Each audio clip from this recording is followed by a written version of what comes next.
안녕하십니까, 역설입니다. 오늘은 그 예맥이라고 하는 우리 민족의 시원이 되는 그 종족이죠. 물론 이 예맥이라고 하는 게 그 우리 그 민족 그 조상들이 먼저 이렇게 얘기를 했던 그런 단어는 아닌 것 같고요.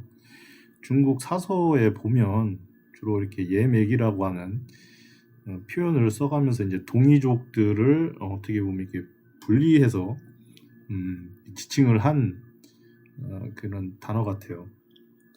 그래서 예맥이 그 한자 뜻이 이 예가 예라는 글이 흐릿한 뭐 옅은 뭐 혼탁한 뭐 그런 뜻을 갖고 있는 그런 예가 되겠습니다. 그리고 맥은 뭐 사전에 보니까 맥족, 맥족의 맥이라고 이렇게 돼 있는데 그 맥이라고 하는 그 종족을 토대로 만들어진 글 같아요. 그래서 이 글을 파자를 해보면 제가 나름대로 이렇게 쓴 글이 있는데요. 예맥을 제가 이렇게 써봤어요. 예맥. 그래서 얘가 이게 파자를 해보면 그 삼수변, 그 물을 가리키는 삼수변의 해새, 그러니까 해가 이제 뭐 물에 비치게 되면 약간 좀 뭐 흐릿하게 보일 수도 있지 않습니까? 뭐 그래서 그 뜻이지 않는가라는 생각을 하는데 저는 거꾸로 물가의 해라고 이제 생각을 해서 그 어떻게 보면 어떤 지역을 나타내는 것 같아요. 그러니까 물가에서 살고 있는 그런 이제 종족을 예라고 하지 않았나. 그래서 그게 물가가 좀 큰 의미에서는 저는 바닷가로도 생각을 하거든요. 그래서 바닷가에 살고 있던 종족을 예라고 칭하고 그 맥족은 이 파자를 또 해보면 그 벌레치에 일백백 숫자 일백백을 더한 그런 글자가 되겠습니다. 그래서 이 흐릿한 예, 그러니까 뭐 약간 뭐 혼탁한 예, 뭐 그렇게 돼 있는 이 글자와 어떻게 보면 이 벌레, 동물, 전 동물로 이제 보겠습니다. 이 동물이 이제 뭐 많다. 그러니까 뭐 다른 뜻으로는 뭐 모든이라는 뜻이 일백자로 설명이 되는데 그걸 합쳐서 많은 동물을 가리키는 그런 한자가 되겠습니다. 그래서 저도 이 글자 자체가 많은 동물이 사는 곳이 산지이지 않습니까? 그래서 어떤 일정한 지역에 산악 지역, 산악 지역에 살고 있던 종족들이 이 맥족이 아닐까라는 이 한자로 이렇게 추론을 해보고 있어요. 그래서 이제 더 이제 자세하게 들어가게 되면 이 해새가 어떻게 보면 그 이것도 이제 파자를 해보면 이 이를 지자를 쓰지 않습니까? 맨 위에. 그리고 그 밑에 이제 창과자에다가 삐침별을 쓰고 그 다음에 이 글은 제가 잘 모르겠어요. 근데 제가 그냥 상상을 해보면 이게 하나 일자가 이제 하늘이라고 생각을 하고 그 밑에 이제 그 햇빛이 이렇게 비춰지는 그런 방향, 그런 모습을 다각도로 이렇게 비춰지는 그런 모습을 합성을 해서 만들어진 글이 아닐까라는 생각이 들어요. 그러니까 그런 하늘에서 비춰지는 무엇인가 이제 창과 같이 엄청 많은데 삐침별을 써가지고 저는 삐침별을 이렇게 은하수라고 생각을 하거든요. 그래서 그 삐침별이 뭐 많다, 반짝이다, 뭐 그런 뜻으로 쓰이게 되면 뭐 아주 많은 창들, 그러니까 그게 천간무라고 이제 그 글자지 않습니까? 이제 거기서 이제 뭐 하늘에서 무엇인가 이렇게 비춰지는 이제 그런 모습을 한 것이 사방으로 이를 짓자 사방으로 이제 펼쳐져 있다. 그게 곧 해다. 그래서 저는 이 해라고 생각을 하는데 이 해면 이게 한자가 대표적인 한자가 이자지 않습니까? 그래서 이따가 이제 좀 이따가 말씀을 다시 드리겠지만은 어떻게 보면 이 예라는 종족이 어떻게 보면 중국의 대륙에 살던 종족인데 이 예가 사라지면서 그게 이제 일본의 그 기원이 되는 그 외라고 하는 어, 외라고 하는 외족이 되지 않았나라는 좀 추론을 해보고 있어요. 그래서 이제 그렇게 돼 있고, 이 맥족은 뭐말 그대로 동물이 모든 동물이 살고 있는 곳, 그곳이 이제 산악 지역인데 그곳을 가리키는 것 같습니다. 지금 이제 제가 이제 구글 어스로 이제 한번 그것을 볼게요. 이 구글 어스 이렇게 보시면 그러니까 중국의 이제 주요 지역입니다. 그래서 저기 여기가 황하죠. 산시성 여기가 이렇게 돼 있어요. 이렇게 산소성을 이런 식으로 이게 황하입니다. 황하. 저는 황하의 이쪽이 이제 동쪽이 이제 동이족이 살던 자리 그 지역이고 이 좌측 지금 중국이라고 써 있죠. 여기가 이제 화하족들, 과거 화하족들이 이제 살던 쪽, 그게 이제 정확하게 이제 가르는 데가 이 황하, 이 붉은색으로 이렇게 라인을 걸었는데요. 이 황하 지역이라고 저는 생각을 하거든요. 그래서 여기가 예전에 고대 한 3,000년? 예, 그 정도 되는 그 전에는 이렇게 나뉘어서 이쪽이 화이족, 그리고 저쪽이 동이족, 이렇게 나뉘어 있던 그런 하나의 그 경계가 이 황하라는 이 강이 되겠다고 전 된다고 생각을 하거든요. 이게 이쪽에 살던 그런 종족이 동이족이고 그 동이족이 이제 그 예족과 맥족으로 나뉘는데 그 예족이 어디서 저는 살았다고 생각을 하냐면 뭐 이건 제 추측입니다. 이 중국 대륙에서 봤을 때는 이 해안가 아무래도 이제 해안가가 이제 먹을 게 좀 있지 않습니까? 옛날에 뭐 조개라든지 뭐 어업을 하면서 사시사철 이렇게 음식을 이렇게 공급받을 수 있었던 자리가 이 해안가였지 않나라는 이제 생각을 합니다. 그래서 그쪽에서 살고 있던 종족들이 예족 그리고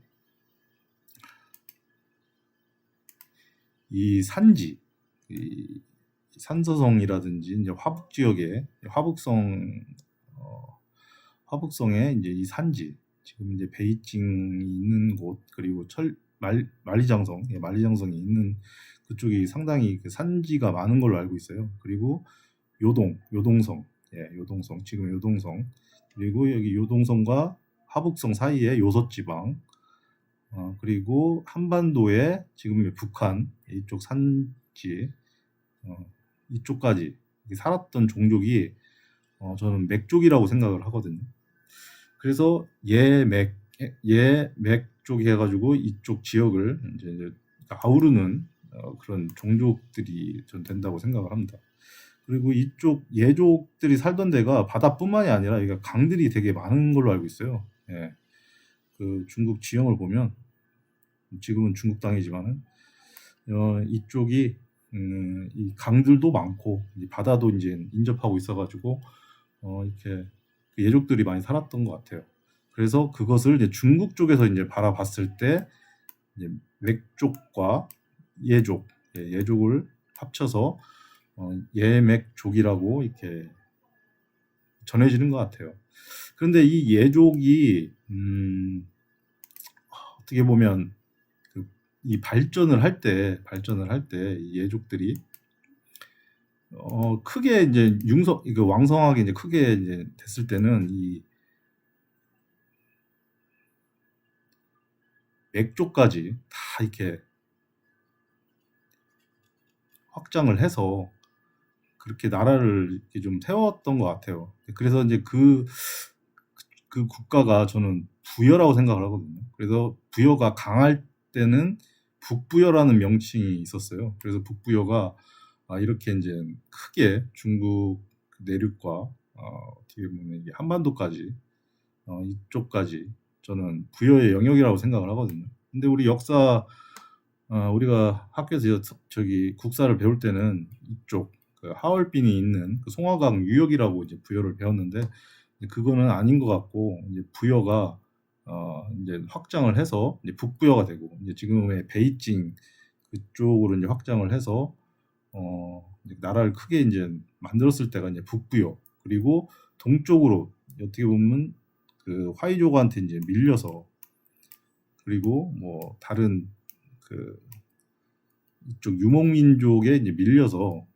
이쪽 한반도 쪽으로 이제 축소된 게 이제 동부여, 이쪽이 이제 동부여가 되겠고, 그게 이제 만주 지역으로 이제 동부여가 옮겨왔고, 그 다음에 그 영향을 받아서 이제 고구려가 이제 생기지 않았나라는 생각을 하고, 그래서 이게 예맥 쪽에 그 어떻게 보면 그 흥망성쇠에 따라서 북쪽으로는 그렇게 이제 가게 된 거고, 이게 남쪽으로 이렇게 갈라진 것 같아요. 그래서 남쪽 세력이 이제 요소지방과 이제 산동 지역에 있던 그 세력이 나중에 커서 이제 백제로 이제 어떻게 보면 이제 대륙백제 이제 주장도 있는데, 대륙백제가 그 예족의 그 어떻게 보면 그 부여 다음에 그 예족의 이제 분파 그 국가가 되겠다고 저는 생각을 하거든요.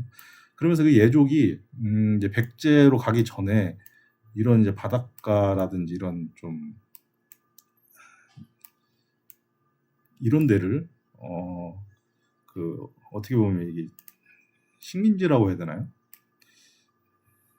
그렇게 이제 확장을 하면서 이런 자리에다가 지금의 그 양자강 하류에 있는 상해 지역, 옛날에는 5월 춘추시대 때는 그 5월 오나라랑 그 월나라가 있던 자리, 그리고 그 한반도에서는 그 남부 지역, 그리고 또 일본의 이제 일본 열도의 일정 부분에다가 일정 부분의 자기의 세력들을 이렇게 식민지를 만들어 놨던 것 같아요.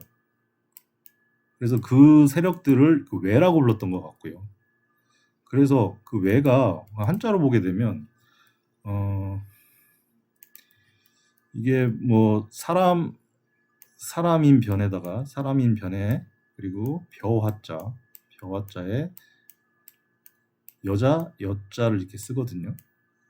근데 여자 여자로 이렇게 해석을 하게 되면 좀 해석이 잘 안 돼요. 그래서 저는 이 여자 여를 항아리로 보고 있거든요. 항아리라는 의미가 있어서 벼와 같이 이제 그 당시에는 이제 벼가 되게 귀한, 어떻게 보면 이 식량, 기본적인 식량이지 않습니까? 이 벼를 담는다. 그러니까 아주 귀중한 것을 이제 담는다. 뭐가? 사람.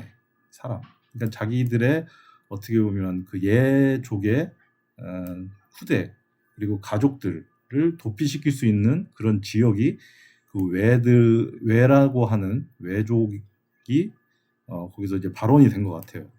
그래서 이제 세월이 지나면서 이제 좀 분파가 된 세력이 이제 외족이어가지고, 그 역사서에도 보면 그 외가 상당히 이제 고대 이제 동아시아의 그 역사서, 중국이 이제 기술한 역사서에는 이 대륙에도 이렇게 뭐 외 세력이 있었다고 하고, 그리고 한반도에도 일부에도 외 세력이 있었다고 하고, 지금의 뭐 일본 열도는 뭐 말할 것도 없고요.